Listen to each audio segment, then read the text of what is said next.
Hello, my name is Andy Tui, and I am joined by Isaac Titchener, and today we will be discussing the mechanics of the basketball jump shot.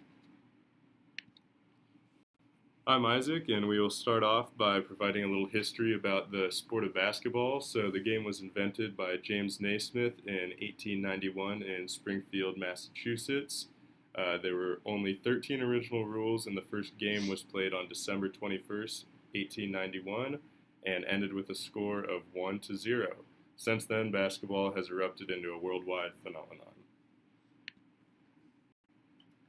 The definition of a jump shot, according to Merriam-Webster Dictionary, says a shot in basketball made by jumping into the air and releasing the ball with one or both hands at the peak of the jump.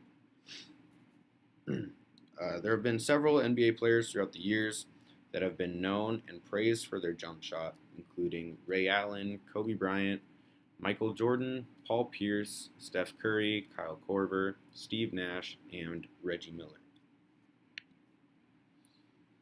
The mechanical concepts we will cover today are friction, torque, and impulse, and we will be discussing how they relate to the basketball jump shot. So starting off first with the defining friction. Friction occurs if two objects in contact attempt to slide against each other. This friction force will always act in the opposite direction of the motion of the two objects. There are two types of friction, static and dynamic. However, we are going to focus on static friction for this case of the jump shot. Static friction is where the sliding force is matched with the friction force to some limiting value. And that limiting value is further limited by the normal force, or R, and the coefficient of friction, or properties of the objects, mu. We change mu during bodily movements in order to influence the friction that is held on those movements. And as you can see from that equation, the limiting force is equal to mu times R. There are 2 points of interest when looking at the jump shot specifically regarding friction between the shoes and the floor and between the hands of the player and the ball. When preparing for the jump shot, the shooter must stop suddenly in order to shift their momentum from primarily horizontal to vertical.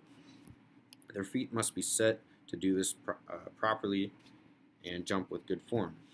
It is important that their shoes have a lot of friction to make stopping easier and to make sure that they do not slip and injure themselves. Using adhesive mats and wiping their shoes off increases the friction on the sole of the shoe and allows them to stop quicker and begin the jump for the jump shot.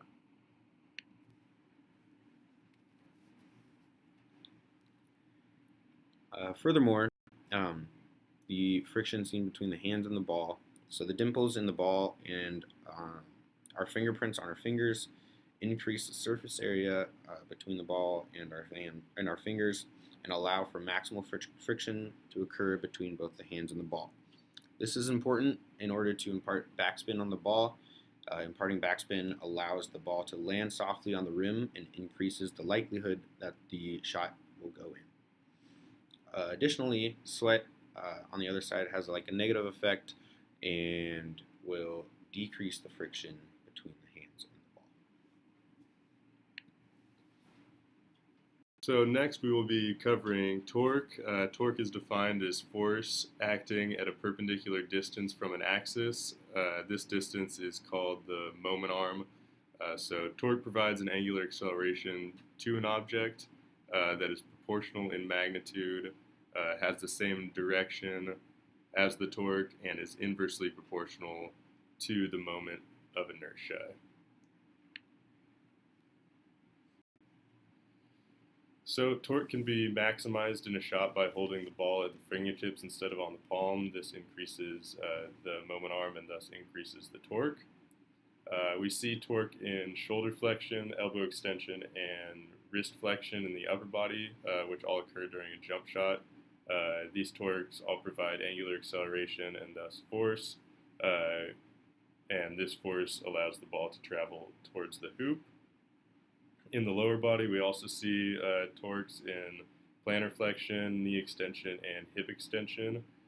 Once again, these all produce angular acceleration, which in turn provides force, which allows us to jump. Lastly, we will be talking about impulse related to the jump shot. So impulse is defined as the effect of a force over time. The application of an impulse to an object causes a change in that object's momentum. If that object's mass is constant, then this change in momentum will lead to a change in velocity. And as we have learned before, a change in velocity over a period of time will cause an acceleration of the object. So the muscle forces in the leg. The muscle forces in the leg generate an increase in upward velocity or an acceleration until the shooter leaves the ground. Before the release, the ball is considered part of the body and has the same momentum as the body. And then upon release, the momentum is transferred to the ball, and this gives the ball the velocity that it needs in order to travel through the air and towards the hoop. Thank you for listening to our analysis of the mechanics of the jump shot, and we will talk to you later. Bye.